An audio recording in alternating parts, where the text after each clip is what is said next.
Jangan paksa kami sebagai aparat kepolisian untuk mengambil tindakan tegas di lapangan. Saya tegaskan pula, saya halalkan bagi masyarakat Semarang apabila menemukan pelaku-pelaku seperti ini untuk dihakimi secara massal. Ya, saya tegaskan kembali, saya halalkan untuk dihakimi secara massal. Salam sehat saudara, berjumpa lagi kita dalam Kanalis Perang Kepolisian Sudut Pandang Hadi Pranoto.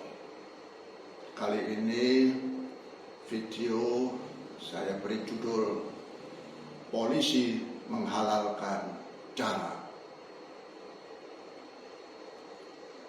Kita telah menyaksikan dua video yang saya ambil sebagian guna menyoroti inti atau pokok persoalan dengan catatan jika video itu original, benar, faktual, bukan video rekayasa atau editan, bukan doubling, maka komentar saya yang pertama adalah bagaikan nila setitik rusak susu sebelanga. Perbuatan seorang polisi mencemarkan institusi polisi secara keseluruhan, termasuk program-program Kapolri, yakni polisi presisi seperti dicanangkan oleh Kapolri Jenderal Polisi Listio Sigit Prabowo, maupun yang dicanangkan oleh mantan Kapolri Muhammad Tito Karnavian, polisi promoter. Dalam video tersebut, Pak Polisi menyatakan dihalalkan bagi masyarakat Semarang untuk pelaku seperti ini dihakimi secara massal. Kemudian ditegaskan kembali olehnya dengan berucap, saya halalkan untuk dihakimi secara massal. Demikian katanya dengan gagah berseragam polisi. Polisi itu tidak menyadari bahwa pernyataan menghalalkan terduga penjahat untuk dihakimi secara massal telah menginjak-injak konstitusi NKRI yang secara tegas menyatakan Republik Indonesia adalah negara hukum. Dalam negara hukum,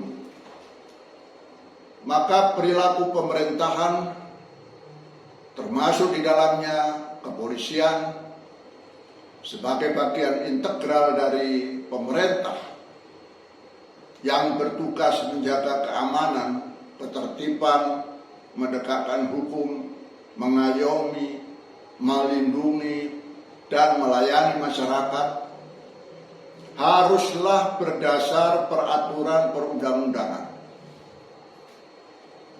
Kewajiban konstitusional bagi polisi adalah menjunjung hukum. Tidak ada kecualinya.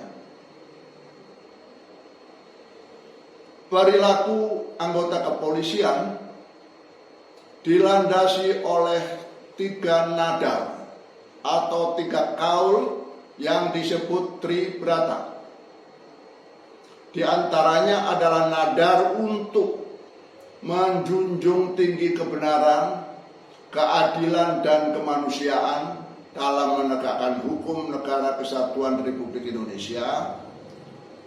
Selanjutnya, pelaksanaan tugas Polri adalah berdasarkan Undang-Undang Nomor 2 Tahun 2002 tentang kepolisian. Kemudian perundang-undangan pidana dan acara pidana, dan yang utama adalah dibingkai oleh kode etik profesi kepolisian.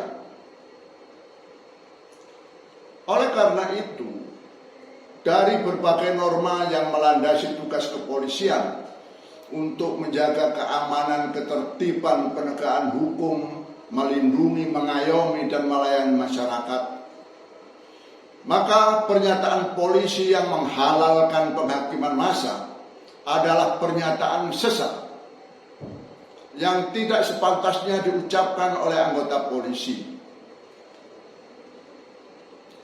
Yang berhak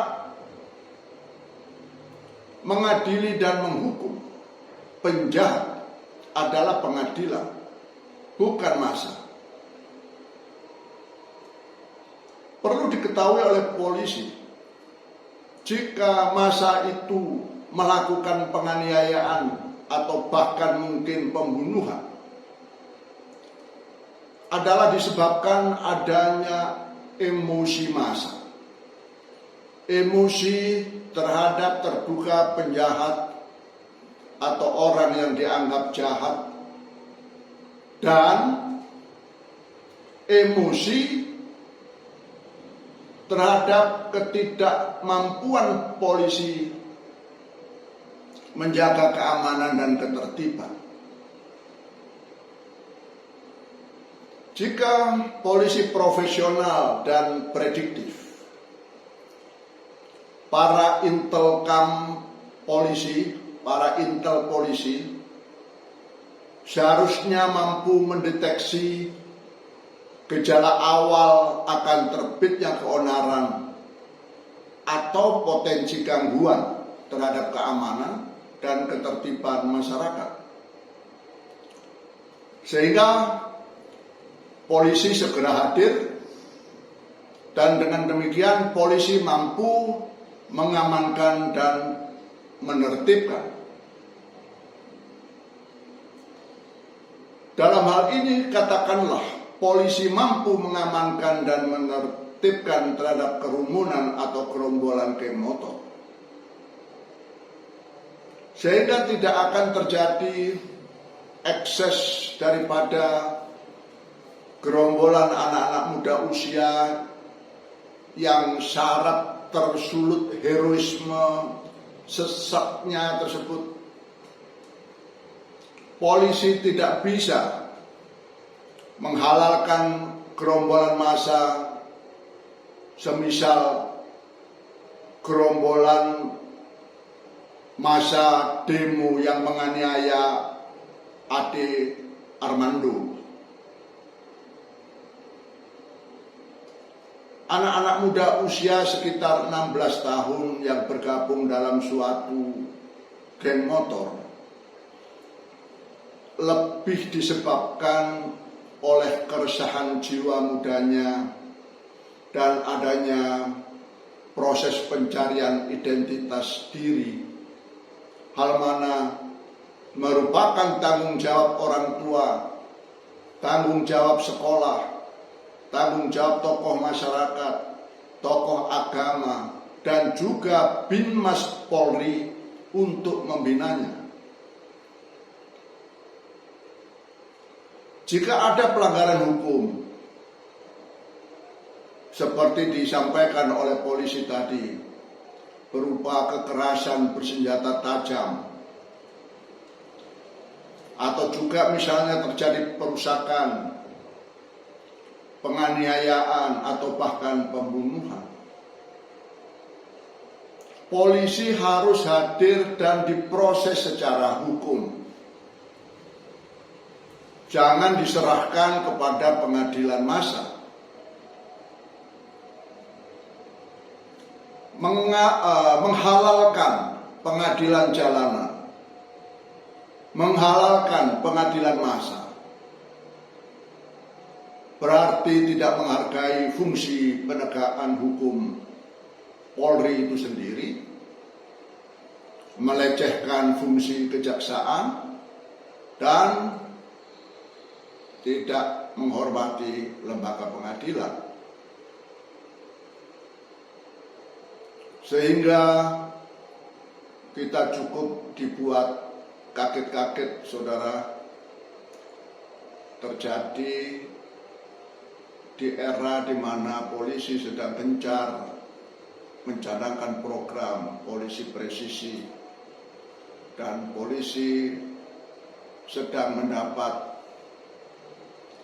penilaian yang positif dari masyarakat. Harapan masyarakat kepada polisi cukup tinggi, kepercayaan kepada polisi cukup tinggi sesuai dengan hasil survei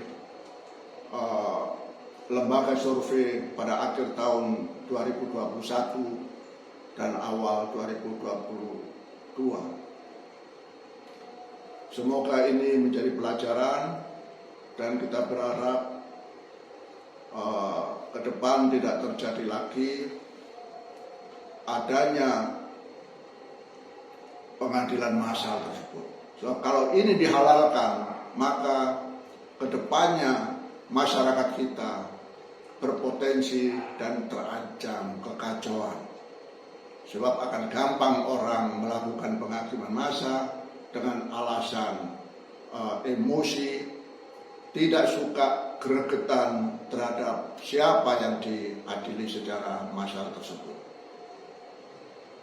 Saya kira demikian, saudara yang berbahagia, yang bisa saya sampaikan menanggapi adanya penghalalan pengadilan massal di Semarang beberapa waktu yang lalu.